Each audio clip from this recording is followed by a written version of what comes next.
Welcome to Happy Talks with Dr. Alice and Donovan. Dr. Alice Fong is a holistic naturopathic doctor and founder of Amour de Soi Wellness, and Donovon Jenson is a software engineer and founder of HowToHappy.com. Together, they're out to cause more happiness in the world. Hi everyone, welcome to Happy Talks.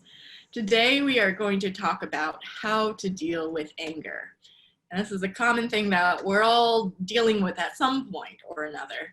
So I'm curious, Donovan, what do you do or what tools do you utilize to deal with anger for yourself? Yeah, so I think I'm going to sidestep the question slightly and jump in at the point of really talking about like the relationship with anger, because I feel like that's very important and it plays in heavily with how you actually deal with it. And I feel like in the past for me, and I see this with a lot of other people as well, but they have this belief around anger as something that helps drive them sometimes and something that can help them achieve more. So for example, one of the ones that was very common for me in the past is like being told I wouldn't be able to do something, right? Like a very common trope type thing, like, hey, you'll never be able to, I don't know, work at this company or do this thing or whatever. And for me, like I've had those experiences of being told I won't be able to do something, then feeling angry, and then using that as motivation to push forward. But the thing that I learned later that I was missing, because for a long time I was like, oh, anger is this thing that I really need to be productive. It's like the most useful way for me to get a lot of stuff done. And later I've kind of learned or found out that those same types of feelings, which what underlies it is basically like I want to be good at things or like I want to be able to accomplish things, right, can drive me without sitting in the anger for a long time. So by that I mean, there might be an initial spark, and I think anger is an emotion that kind of drives you to do something. But after that initial spark, it's not necessarily something that you need to sit in and stew in and feed and like grow. You can take whatever the message or the action is out of it and then use that without carrying around the baggage of the negative emotion piece. So here's an example. Like, let's say that I get some feedback that I'm not performing in my job as well as, up to expectations. I might feel anger at first, like, what? Like, let's say it's unfair. Let's say for whatever reason it's unfair. And I feel angry like, oh, this is so unfair. Like, I did do this thing that this other person's getting credit for, type of thing. So in the past, I would have taken that piece of anger and maybe for a week, a month, just fueled it. And like, this is so unfair. This is ridiculous. Like, and just like really played into the emotion, as opposed to now I can kind of see like, oh, I feel angry. Okay. What's the message in this emotion? Which is like something unfair is happening or something I perceive to be unfair is happening. What actions can I take to kind of resolve this scenario? Because the emotion means something. Like it's important that it's there. But then going from there to find the solution, but letting some of the emotion go away. So I'm not holding on to for weeks or whatever else these feelings that make me feel bad overall. They push me to action but make me feel bad, and just taking the action, still knowing that like, okay, there are things that need to be done. There's a reason that I'm angry. There is a purpose. There's stuff that needs to happen. But dropping that emotion and being in a more clear, level-headed place. Because I also found that I would make less efficient choices. I would look for solutions that weren't as good because my mind would be fogged up with kind of the anger, and I wouldn't be able to kind of solve whatever the underlying issue was very well. So for me, I guess that's one of the biggest things that's helped me deal with anger, is to just change my relationship with it. And maybe in a little bit we can talk about some more like specific in the moment things. But for me, that's the most common experience with anger, is these kind of longer, drawn out emotional sessions that I just keep feeding, and I keep feeding the thoughts. I'm just recognizing that, yes, it's not that I want to avoid anger. I just want to take the message and then, feel the emotion, process it, but let it go instead of holding on to it. I'd be curious kind of what some of your initial thoughts are around the topic of dealing with anger are. Yeah, I feel like I have a very different experience, and I don't know if it's being a woman or maybe just being a minority and like Asian culture. I guess, I think we're taught to not be expressive, especially not with negative emotions like anger or even sadness, to really express that. So I feel like part of my upbringing was like, you're not allowed to be angry. And that I think it does tie into being a woman. Like women, when they're like upset, they're perceived as this crazy woman that, you know, hysterical, irrational, and which is very unfair. So there's some sexism involved, I think, with the whole emotions of anger. I do feel gratitude for being a woman, because I feel like we have the privilege to have an all-encompassing view, or we're allowed to, you know, have a wide range of emotions and express them more freely, whereas I think men typically, you know, they're only allowed to express anger, and that's it. That's it. Like no other feelings, but just anger is like the acceptable emotion to have, where all of us, we're human beings, we all have a wide spectrum of emotions, and it's okay to have emotions, but the acceptability isn't always even for every person. As far as like having it drive me forward, I don't know if I can say that really happens. Maybe to some degree. I definitely do agree with the whole idea of not being always rational with the driving force, or not being as logical or efficient with our thought process when we're angry, because the anger is kind of just like coloring everything with this red filter of like anger. And I'm trying to think of some examples of anger, and I think usually when I do feel anger, I have sense, you know, I don't know when I've been more comfortable at some point in my life, maybe mid-20s to 30s, and now like I feel like perfectly comfortable to express anger, whereas before I think I was suppressed to some degree. But when I do feel anger, like people know it, you will you will know if I'm angry at you, but usually I feel like I can efficiently like get out of it when I like think about the logic behind it, and when I come from a place of like, okay, what am I really angry about? You know, what is that underlying feeling? Like usually there's some sort of sense of injustice towards me or someone I care about that propels the anger. Like, oh, this is so unfair, this is ridiculous, this same as you, just this is not right. And that propels the anger, and it can be fueled. But when I break it down and maybe try to understand it from their perspective, and this is, you know, something we've regularly talked about in our other episodes, and when I can like, you know, step away from like all my feelings and just like take a step back and look at it from a third party person, like, you know, maybe they weren't trying to be hurtful, maybe they weren't trying to be malicious, and they said or did something just out of ignorance, or maybe, or, you know, even if they were trying to be like a dick, it's just like, you know, do I really want that anger to fuel, like, I do feel my anger, but I don't want to hold on to anger, because it's just like that common saying, you know, having anger for someone else is like drinking poison for yourself. It's just like, it's a very uncomfortable feeling to be with, but it's, you know, it's something that I see as like valid to experience, and it's just like unavoidable occasionally, because, you know, the world is not like a perfect place. There's a lot of, you know, injustices happening, especially right now, like on a global scale.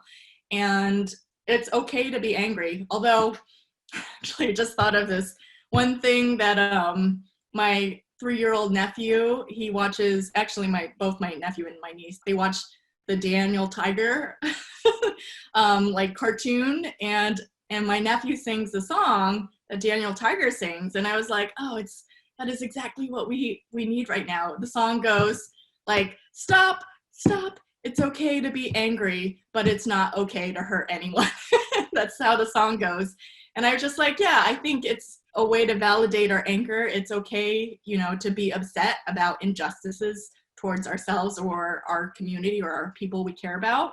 But, you know, if there's like a retaliation and anger to like hurt someone back, I'm not saying like that's the worst thing you do. Sometimes we can't even control it, but just being mindful of that, you know, when you go into anger mode, are you going into like hurt everyone mode, and being more careful of that, and me, I try to like be with my anger. I like to express my anger, but I try not to say intentionally like hurtful things to be like, this is why I'm angry. And I want you to understand why what you did is making me angry. And I'm not saying you're a bad person, that you're a terrible person, but like, I need you to understand why you did what you did and why it caused this reaction in me. And I'd love to understand why you did what you did. Maybe the intention behind it would help ease my anger. So those are some of my thoughts about dealing with anger.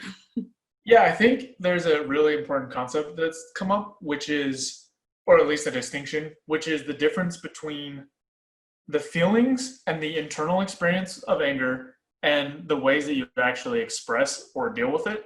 Because like personally, I have not had much trouble with ways of expressing anger. Like I feel like I don't lose my temper very often at all, but my internal emotional experience with anger has been a lot of what you're saying of like, hold on to it type of thing. And I think it's important to recognize that it does serve a useful purpose. Like you were saying, like it's not something to be avoided, but it is important that once you encounter a scenario or something where anger comes up, the way that you choose to kind of express that or interact with it. Because like when you were saying avenues for expression of anger and that you feel comfortable expressing it, or that like men may feel a little bit more open to expressing it, I feel like there's such a huge range of ways that you can actually express it. Yeah. The little song, like the violence end of the spectrum is too far. Like it doesn't really, there are very, very, very few scenarios where it actually serves the intentions that you want to put out, or actually does, or it solves the problem, right, that caused the anger usefully. So I think it's important to kind of take those two things apart. There is the feeling and the relationship with the feeling and the internal experience, and then there's the actual expression of that. And I think depending on who you are, there may be different pieces that you need to focus on for how you're going to deal with it. Like again, for me, the actual expression of it, very, very rarely do I lose my temper. But my relationship with it internally, I've had to like really focus in and think about and process a bunch of different stuff. So that's one thing that I would want to highlight for starting to deal with anger. I agree. Like everyone's expression of anger can be very different, especially with your upbringing. Like, and imagine maybe an Italian family being more expressive with her. I mean, that's maybe they just talk loudly and that's just kind of how they are. But to like as someone who's not like that, that could just seem like, oh my God, they're so angry. It's like frightening. Whereas like if you were in that family, perhaps that wouldn't be frightening to you. That's just kind of how we do things. But how do you, if you're not like overtly like yelling or being loud, are you just, if someone upsets you, like you just say, hey, that thing you did made me angry, like, and this is why, or like, how does that manifest or get expressed for you? Yeah, so let me think about that for a second, because when you said that, I actually immediately thought of the opposite and the times that I have lost my temper, which doesn't answer the question at all. But I think most of the time I am able to get a grasp on when the emotion is building very, very early and say, like, and either like leave the situation, change it in some way, or directly confront and just say like, hey, so here's the thing, we're I don't know, building a table. I suck at putting stuff together. We're building a table. I'm starting to get frustrated. I'm gonna stop, or like the way you're talking to me right now has not made me angry, but I know it will make me angry soon. Could we maybe think of some alternate strategies for communicating, or like something like that? For me, I'm lucky in the sense that for this particular emotion, I usually get a grasp on it really early and can put some other block in place before things escalate. Yeah, that's really important. I do, when I notice I'm really upset, I usually do try to get some space and distance. Because if you're like really angry, I feel like I can't always be productive in like conversation and communication.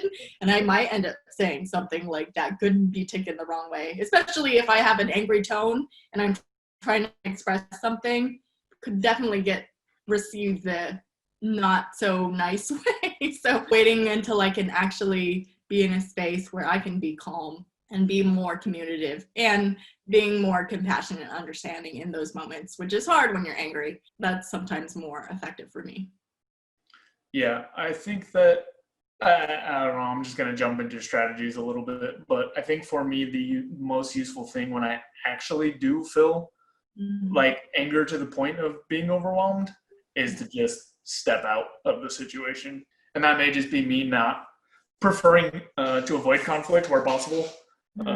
But that's usually what I do if I find myself getting too angry that I can't even think straight. Like I said, usually I'm in a place before that to kind of come up with something. But yeah, once it hits that point, I just leave. And that's not always the best thing, but it's the tool that works the best for me to make sure that it doesn't escalate to a point where I'm only making bad decisions. Right. Yeah, no, I mean, I think when I have to get to that point of just walking away, I do try to communicate like, hey, I definitely want to finish this conversation, but I'm triggered and I'm in a mental space of not being able to have a calm, rational discussion right now. So I just need some space to cool off, and then we can come back to it and complete the conversation at a later time. So yeah, which is hard because, for me, that has taken a lot of training, because I'm generally someone who wants to resolve things like ASAP. And then sometimes that just ends up escalating. You're both angry. Then it's just like you say something like when you're upset, and then that upsets that person. And then it's just like a chain reaction, and kind of like, I don't know if I've shared the example of when me and my partner are in an argument in a car. That's always like the worst situation, because it's like we can't like take the space to leave and like calm down and then come back together. It just like always escalates typically. But, I think there are tools, even when you can't like necessarily leave the room or leave the car, just like exit the car. You can just be like, okay, what do I really need right now? Like, what is really upsetting me underneath it? And maybe it just requires like, okay, let's sit quietly right now. Just like calm, even though we can't like be in separate rooms. Maybe we can like just calm down quietly. And yeah, actually, that just happened in the car this past weekend. It wasn't anything major, but there was a misunderstanding. I was like, oh, did you call your dad? Because it was Father's Day. And he was like, oh, yeah, no, my family doesn't really care about like stuff like that, holidays. And I was like, well, you could just text him like Happy Father's Day. And he was like, well, no, it's not a big deal. It's not a big deal to me. It's not a big deal to everyone in the family. And I was like, well, you could still text him, because it's like, I don't think it would upset him if you said Happy Father's Day. Like, how dare you say Happy Father's Day? I mean, like, it would just be like, oh, I was thinking of you. And he's like, well, I just do that a lot of days. Why does it have to be Father's Day? And then it was just like this back and forth, and I could feel it escalating. And I was like, okay, I honestly don't even care if you say Happy Father's Day or not. So let's just end it right now. And then we just changed the topic, and we were able to get off of. Whereas before, I think, both of us can be pretty headstrong occasionally, and we want to like win the argument. And it's just like, okay, when you go into the mode of winning the argument, it's that type of mindset means like someone else needs to lose. And that's really not conducive for any relationship, whether it's friendship or romantic. And so it's just like, you have to go back into like, what would win it for both of us? It's like, how do we both win?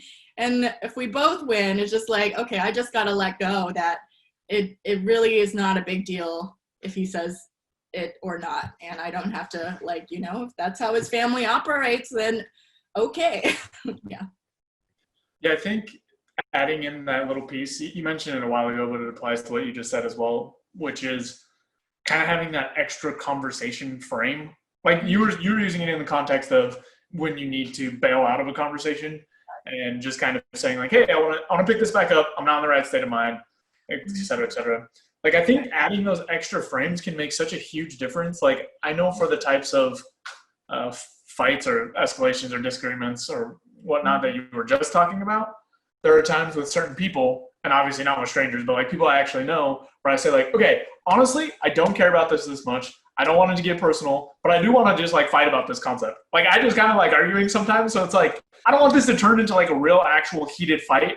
Let me make that clear up front, which might sound weird. It might sound like a really weird thing to say, but like just letting it know, like, okay, ultimately, if you don't want to send this text, I don't care, but I do want to just like spew out all my arguments. Like, don't think that I like actually care or that I feel any differently about you or anything else. But let me just do this. And again, obviously, it really depends on the relationship. But I've found success with that sometimes, where it's just like adding a little bit more of a frame to things.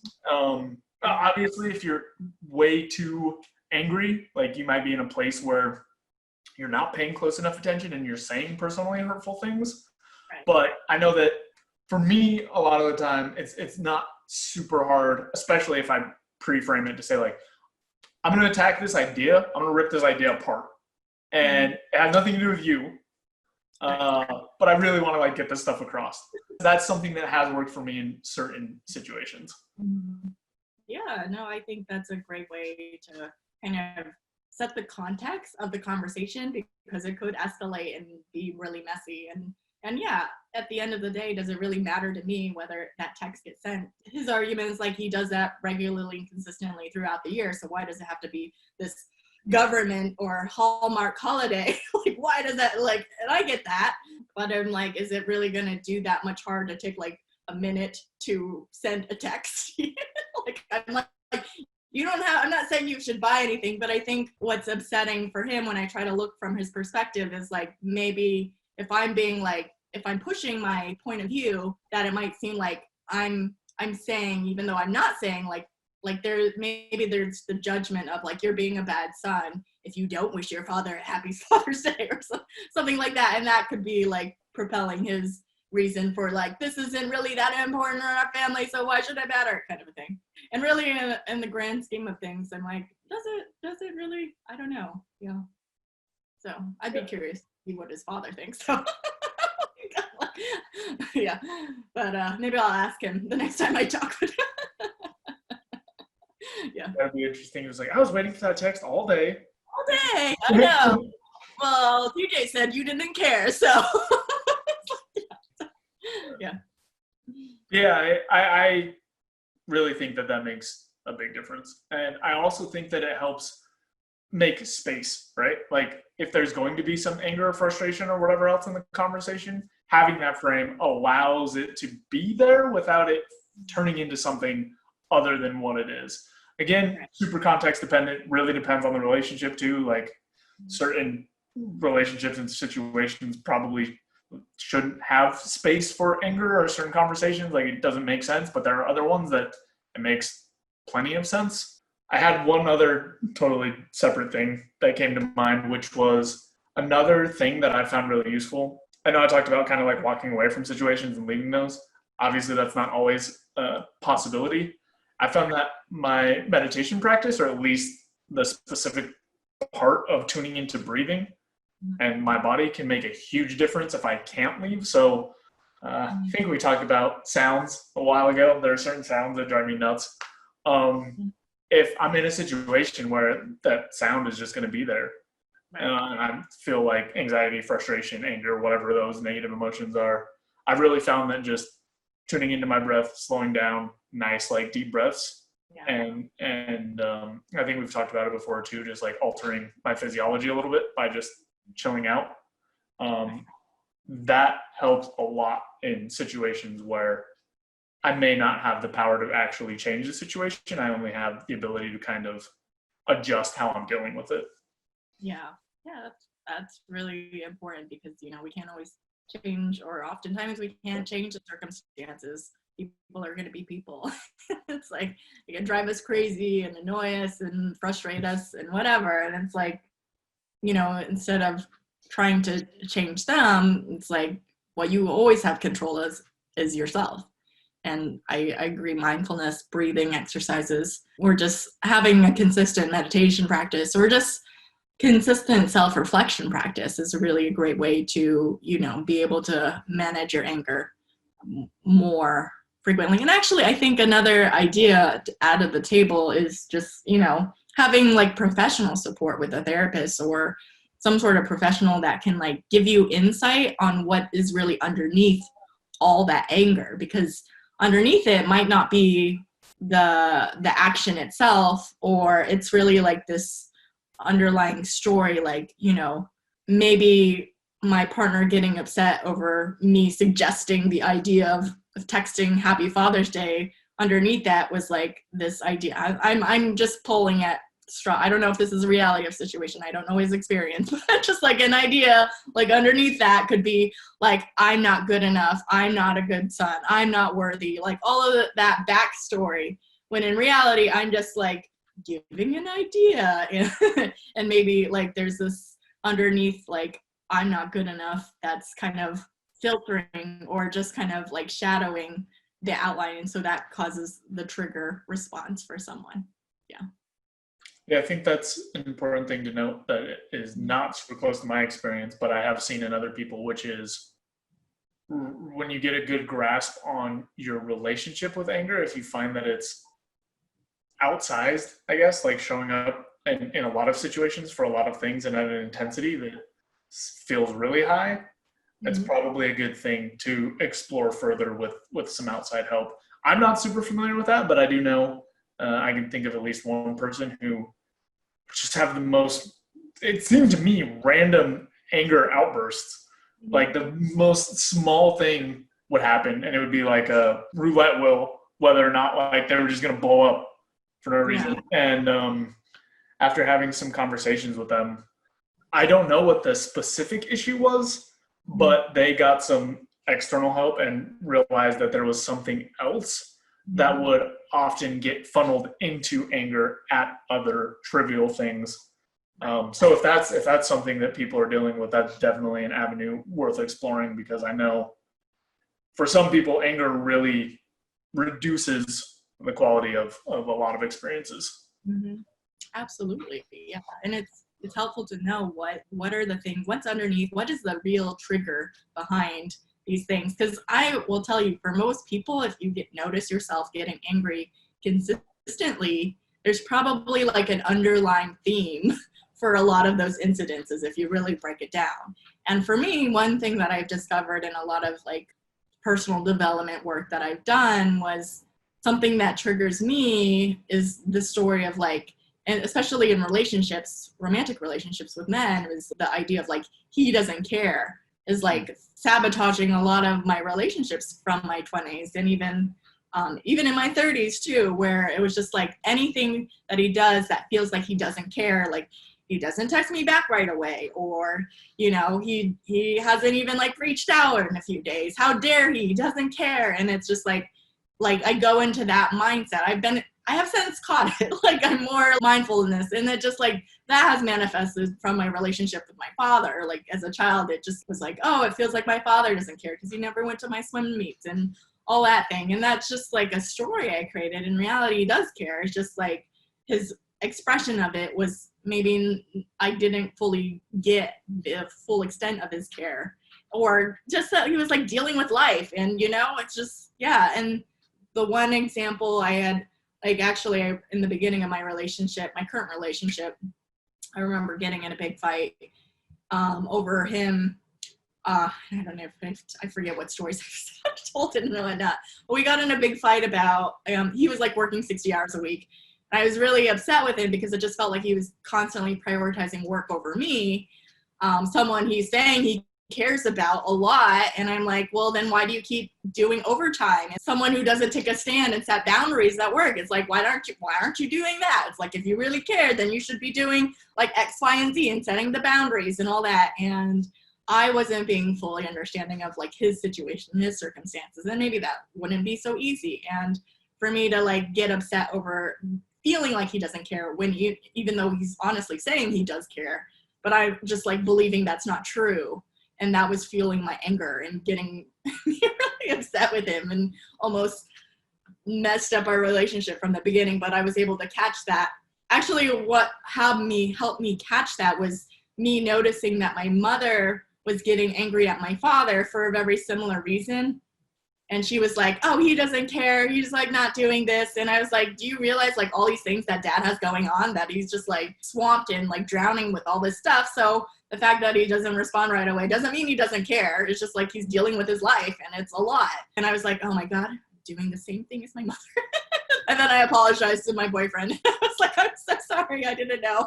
I was shaping my action was the idea of like, he doesn't care. And when I could give that up, then I could just be like, with the reality of the situation was like, yeah, he's just working overtime. I should be more supportive of that fact. And yeah, I mean, it's not conducive for a relationship, but I can't create this story of he doesn't care when that's not true. Yeah, I think that goes back to kind of what we were talking about at the start too, in terms of, or at least what I was saying, figuring out what the emotion is trying to tell you or what you can actually do about it. At least for me, that makes such a big difference in terms of like, if I start feeling angry and I start searching around for like, okay, instead of only feeling angry, like, what do I do about this? What does this mean? Where is this coming from? What is the point of this? And again, in the moment may not be the best time to do it. It may be too difficult. It may be a little bit outside of the scope of what's available, depending on how intense the emotion is. But definitely later, afterwards, going back and going like, okay, I got angry because someone said I couldn't do this thing. Why does that make me angry? Why do I care about that? What does it mean? Mm-hmm. You know, and I haven't done enough work around that to have the answer off the top of my head, but I'm sure it's something around like a fear of being judged incompetent at things, and wanting to take action to not have that. And there are two pieces, which are, one, I can work on the thing, the actual, solution to the problem that anger seems to be showing on the surface, or I can work on my actual relationship with that deeper, more core item. And depending on how those things play out, like in my specific situation, it probably makes sense to do both. Like, hey, there's probably a nugget in here for how I can improve my performance, as well as I probably shouldn't be so caught up in what other people think of my performance. Like, it should only be based on what outcomes this actually influences. If it's important to my life, then maybe it's worth digging into a little bit. But if it's just some random person told me I'm not good at this thing, then like, why am I sitting on this and letting it happen? Which is all to say that I think it's really useful. Again, maybe not in the moment. If you're super awesome, you could probably do it in the moment, but to do a retrospective and just say like, here's what happened. Here's what made me angry. Why did this happen? What can I do about it? What pieces should I be looking at? Right. Yeah. It actually just reminded me of something one of my coaches had told me, in that, you know, when we're angry about something, we ourselves kind of believe that there is just like a little grain of truth in it. And that is what's making us upset. Like, for an employer to say, oh, you're underperforming. And if you honestly believe you were performing at your highest and your best, and you weren't underperforming yourself, then that might not upset you, because there's like no truth to that. Like, I remember someone like yelling at me being like, you have no friends, no one cares about you. And I was like, that doesn't affect me, because I know that's absolutely not true, Elise, and I don't even know where you're coming up with this, but I get that's like your reaction and whatever is going on. But maybe like underneath it, you're like thinking, oh, maybe like I didn't do as good as I could be doing, or something to that extent. Because the example you used was like, you know, if someone called you a horse, you wouldn't be upset because there's like no truth. It was like, why would you? That's weird. But when someone said, I was like, not, I was kind of being, what was the word? Or just kind of like not being as well-intentioned or as honorable as I could be. And I was like, how dare you? I'm such an honorable and well-intentioned person. And I was just like, oh, you know, when I look back at it, I'm like, oh, maybe I was kind of trying to be sneaky and not as well-intentioned. Maybe I did have underlying motives. When I really reflect on it, if it really had any truth, then I shouldn't be so upset. So that's just an idea. I don't know how accurate or that is, but just something I'm throwing out there. Yeah, I have some resonance and some pushback, which is to say that in a lot of situations, that is true. And there are many, many interactions where basically someone can throw out some sort of judgment. And if you have some sort of sensitivity to some part of it already, it might strike a nerve and cause some anger. The part that I want to push back on a little bit is the like no truth part, which I think is true if the external judgment has no bearing on your life. So again, some random person says like, you're a camel, right? Like, okay, great. I don't know what to do with that. That doesn't mean anything to me. But if you were trying to get into like a grocery store and somebody's like, sorry, no camels allowed, you'd be like, oh my, what the hell? Like, I need to get in here. I need to get food. And like, no, you're a camel. Like, I'm not a camel. Like, that's not a thing. So I think it can really like, when there is a judgment that you don't perceive to be true, that also has an impact on your life. Even if there's no truth in it whatsoever, I do think that is a source of anger in some instances, just because it's like, I don't know, like, I need to fix this perception. Otherwise I have to face consequences. Right. So again, anger and like aggression are probably not the best way to do that, but it's a very typical response, I think, and a very common, again, the emotion saying like, you need to take action on this. You're going to face some sort of consequences for something you don't think is real at all. So like, you need to do something. I think that's a case where there doesn't have to be any truth in what the judgment is. Like, hey, you're completely underperforming. Like, I'm doing the best I can, and I'm doing more than everyone else. Like, yep, well, you're still getting fired. You know what I mean? Like, so when there's actually an impact, then I think that's the distinction. Yeah, I would agree with that. Like, thinking about the impact, that changes the game for sure. When there's like a big consequence or impact, if that perception doesn't get shifted. Yes, but for the most part, I don't feel like when it's interacting at the grocery store, there's not usually a big impact if someone thinks you're a camel. Or another example is like if I accidentally cut someone off on the highway, which I never intentionally try to cut anyone off on the highway, but sometimes I'm not always like present to all my surroundings, and then all of a sudden there's a car and I'm like, oops. And you know, that could cause an anger reaction for someone and being like, oh, what a bitch, how dare she try to like be. And I'm just like, but honestly, like, they can think that about me and it has no bearing on my life, because it's like, I'm never going to see that person probably ever again. So what does it matter if they think I'm a terrible person for cutting them up, even though I know that I didn't intentionally do that. Yeah. And I think just to, I don't know, further highlight it, this might not actually work, but if they were to follow you all the way to wherever you're going and then get out and like start screaming at you, then like you would very much want to like, that was not intentional. Like, that was not on purpose. Again, there's like an already super escalated situation that I just set up, so it's already sketch. But like in that case, you would want them to know. Like, I didn't do that.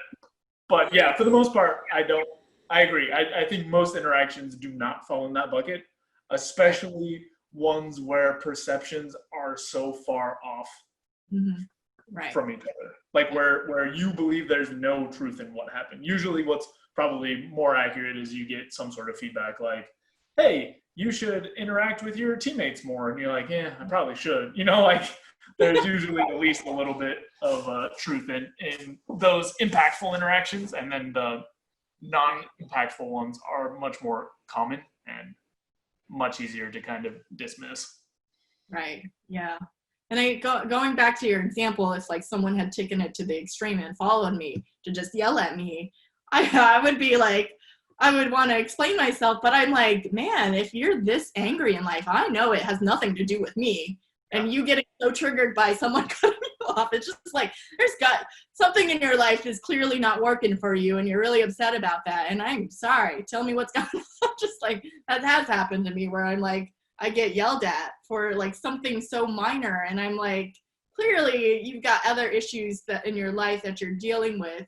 And if someone were to blow up so easily over something so minute, it's just like, yeah, they got something else going on. And, you know, instead of me being like angry back, being like, why are you getting so crazy at me over this like minute such thing to go to the extreme of following me and to just yell at me? It's like, maybe they do need to like release that steam because they've got some stuff going on. And to be able to be like a person who I can't say how any conversation is going to go, but sometimes just being a space of like I'm not saying it's okay to just do that and yell at people and just do that, but as long as there's no physical harm, hopefully, that someone just needs to like vent and yell at someone just to get it out of their chest so they don't like yell at their child or something like that. And I'm like, sure, I'll take it for you, and be like, wow, you must have a hard life or something like that. Yeah.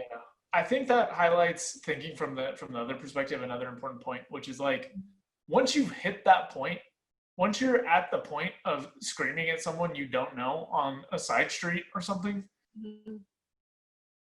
you've already like let your emotion build to such a high level that I personally don't know of any tools, because at that point, when I have those kinds of outbursts, I'm not thinking at all. I'm just doing whatever nonsense I'm doing. Right. So I think it's important to note, as we're talking about dealing with anger, the place to deal with anger is before that. Like, if you want to have any hope of converting your anger response into something that's like, I don't know, more mellow or just constrained within the bounds of what you actually want to do, it has to be before that point.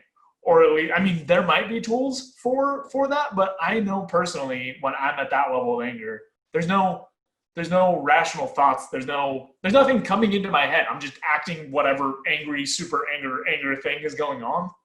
I don't know the ways to slow down when I'm already in that state, but I know there are always, every time I've ever been in that state, there are always multiple points beforehand of like, I can bail out here. I can bail out here. I can do this thing to chill out. I can do this thing to chill out. So I think and again, there might be other strategies that I don't know about, but for me, I think it's extremely important to be able to notice earlier and kind of use some of these other release valves so that you can make the types of choices you want to when you actually end up exhibiting your anger in somewhere or making your response.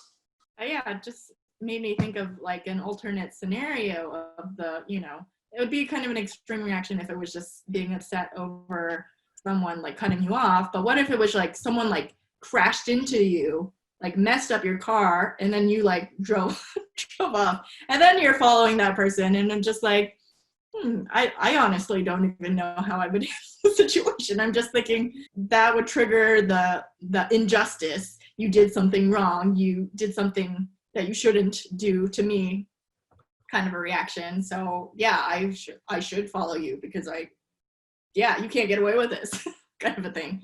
So, any thoughts? Yeah, for me, I mean, it gets a little bit trickier just because those situations, I think they're a lot harder to break down because they're so much more intense that the right choice to make in the moment is hard to determine. It's so much easier to talk about like these slower builds, this other like, right. If you have a history of like blowing up over small things, if you have like, it's so much easier to look at these points when things are slower and kind of figure out what the best decision to make is.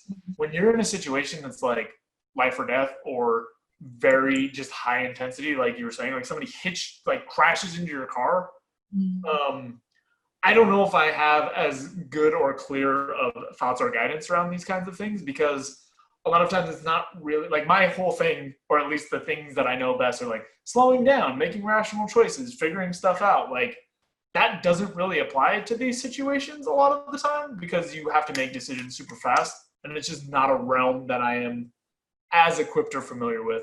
I'm more familiar with like, cool, I got in a fight at soccer for no reason. Like, how do I not do that in the future? Because I was stupid. But not like, hey, someone tried to kill me at soccer. Like, what am I supposed to, like, so for me, that realm is a little bit tougher to come down with a really nice answer. But at the core, same thing I've been saying, like, I think anger kind of provokes a response and it is meaningful. So if there is a situation that causes a ton of anger, it's probably also going to produce a response, whether or not that's the right response or how to make the best response in such a short time period. I don't have, any real good ideas for how to make sure that's the case. Right. Yeah, I think it kind of comes down to like, how much control do I have over the situation? Like if he drives off and there's no way I can catch up to him, if he crashed into my car, which actually that that did happen in Seattle one time where I was at a stoplight, and I don't know if I was in the front, but then there was a car behind me, but then there was this truck that was rolling down the hill and like crashed in the car behind me, and that car rolled into my car, and then that truck just like sped off. And I think someone tried to follow him, but we weren't able to catch him. But ultimately it was just like, there's really nothing I can do in that situation. So I can be really angry about it and let it ruin the rest of my day. Or I can choose to be like, that's the situation. It really sucks. And yeah, sometimes people are jerks and they hightail it when they crash into a car, which is not right, but it doesn't have to like ruin the rest of my week. It doesn't have to ruin like the rest of my month. And yeah, in the grand scheme of things, if it's like, yeah, a little, it does cost some money to fix, but in the long term, it's, I still have a driving workable car. So ultimately it's not impacting me in a huge way when I really like break it down. Yeah. And people can't really do anything about the situation. It's like, it's the situation. It's done. He's gone. That's how it is sometimes. Yeah, that's what I was going to touch on. Is I think it drops back, that scenario drops back into that space where you have a little bit more time to kind of like break things apart, and really just comes down to what can you actually do? What does keeping the anger do for you? How does it serve you? And it doesn't. Like if that guy takes off and nobody got his license plate or anything, like there's no action that you can take that fixes it. And it sucks because it's not fair. And maybe that's another one of the trigger points that make people angry, is when things aren't fair. But that's just part of life. Like it sucks. It's not fair that you were just sitting there and got hit by somebody else and have to pay to get it fixed. But again, the anger, sitting in the anger and just like keeping it and holding on to it and replaying it doesn't produce anything. Doesn't cheapen your car repairs. It doesn't give you the license plate. It doesn't do anything. Right. Yes.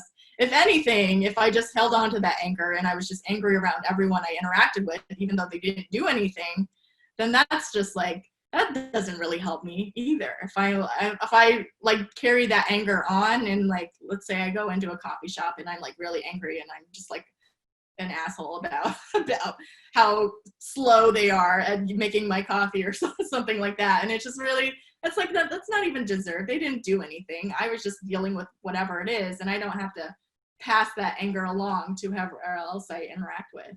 And that's, I think, something to be mindful of, is just like, yeah, it's okay to be angry, but it's like, if you're carrying that anger on to like people who did nothing to invoke that anger, they're just like going about their day, or maybe they got your order wrong and it was an accident and it wasn't anything intentional, but it's just like being mindful of like, do you want to carry that anger on? And it's like, what's the impact going to be on you and your life and your relationships? Yeah, I think that's really important, and something that I've dealt with before and seen in other people, and it doesn't do anything. It doesn't help with the situation. It creates more negative situations, and you just end up with a complete net loss. Now, it can be a little bit harder than just saying like, just don't be angry anymore. Like, obviously it can take some effort to like tune into it and really think about it and work through it. And if you have like a history or habitual ways of like dealing with anger, it might take some time to unwind that. But realistically, when you look at the impacts and you look at the net gains and losses from carrying these emotions around and not figuring out tools to work through them, or figuring out ways to not carry them into other interactions, you're going to be way, way better off if you take the time to figure out whatever it is for you that happens to work. Right. Yeah. Right. Great. Well, I think we covered the topic pretty well. Was there anything else that you had left to say? Nope. That's all of the ideas that I had. All right. Great. Well, thanks everyone for watching, and we'll see you next time. See ya.